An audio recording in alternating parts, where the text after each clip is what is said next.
to step up every single time they tell us to step down. Because they are waiting for us to cower, and they are waiting for us to accept what they see as the future, which we will not accept. That is not our future. The United States will not devolve into an oligarchical state. That's right. That's right. We are democracy, and we show this by showing up. That's right. So first step we have done.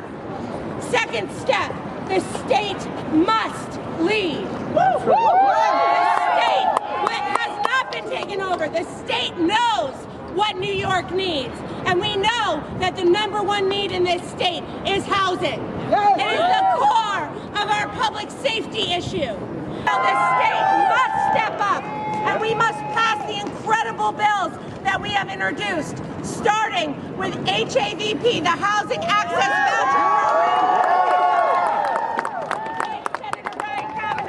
And Assemblymember Linda Rosenthal for that amazing bill. We must pass the Tenants Opportunity to Purchase Act.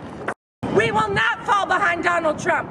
We will lead, and we will resist every single step of his Carolina Rivera. We say fight back. Musk says fight back.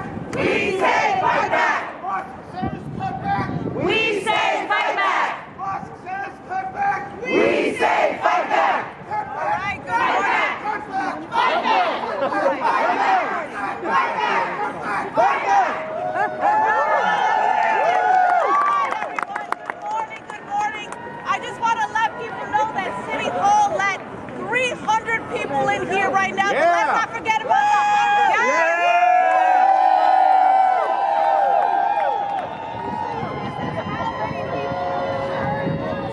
Because of housing. Housing is the cornerstone. It determines almost everything else in your life. And if we come down on housing, if we make cuts, everything will get worse. It will exacerbate the healthcare crisis. It will worsen our education crisis that we are in. And all roads lead to a cruel and reckless federal government that is right now implementing and proposing cuts that are going to devastate low-income and moderate-income families. It is unacceptable, and honestly, it is small. It is unbelievable that anyone would come after the most vulnerable. And so what are these cuts proposing right now? Over 1 million New Yorkers statewide are relying on HUD programs for stability. They are at risk. It's not just Kings County and New York County. It's Monroe County. It's Dutchess County. It's Nassau County. It's Staten Island. That's right. Richmond County. My name will be here for a while. But I got to tell you, every single county, every family that is struggling is worth the fight. That's right. That's right. Right now we have over 500,000 people with housing choice vouchers.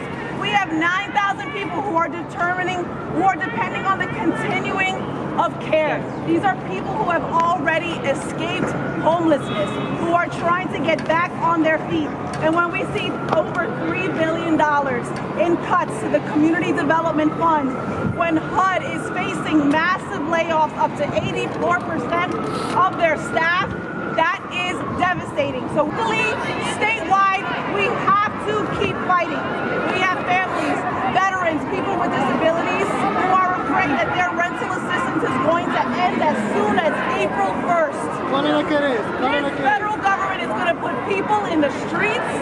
They are going to have blood on their hands. They are saying right now that we will not stand for cuts and hands off our housing. Hands off our housing. Hands off our housing. Dan Lehman from Help USA. Some things in life are complicated. This one really isn't. The homelessness crisis and the housing crisis in New York City and around the country have the same roots. There's simply not enough housing people can afford. Make no mistake, cutting HUD funding will hurt everyone. People who need housing, people people who operate housing, people who build housing will all feel the pain. The supportive housing HUD funds, it's not a luxury, it's not a giveaway. It helps make sure that people who are homeless before don't become homeless again. It helps make sure the rent gets paid. It helps make sure new housing gets built. In a city with a vacancy rate of just over 1%, lowest ever, cutting HUD funds is the last thing we should be talking about. Right.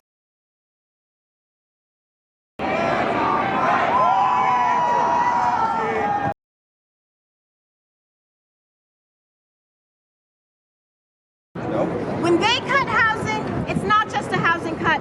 They cut our livelihoods. Yep, that's right. They cut our stability. Yep, that's right. They cut our health. Yep, that's They right. cut our education. Yep, right. And they cut our dignity. Yeah. And we are not letting Washington cut New Yorkers' dignity. No way. No way. We are here to say, we are calling on every part of New York City representatives and government.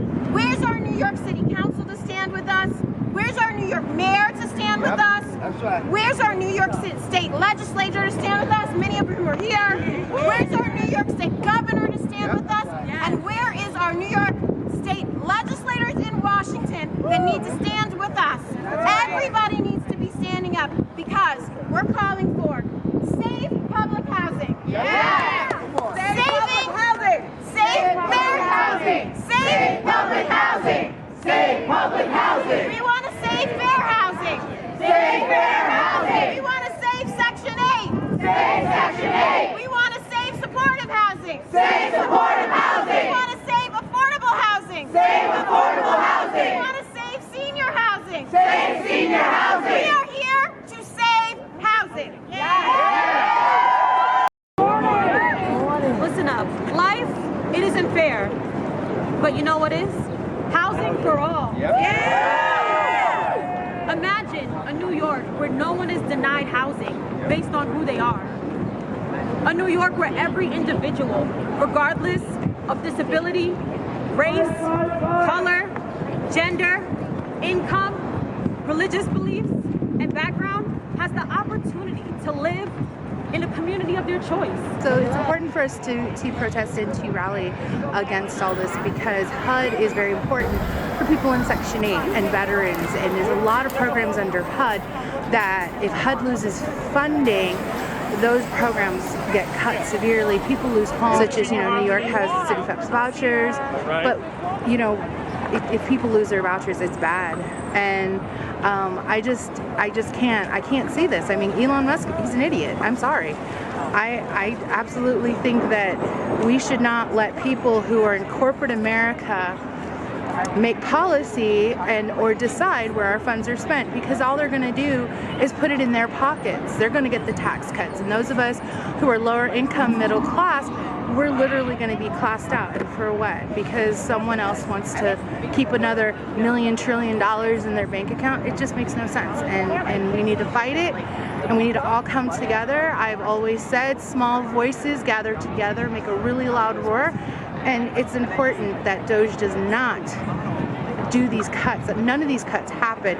They may happen, they may not happen, but we are here to fight so they don't happen.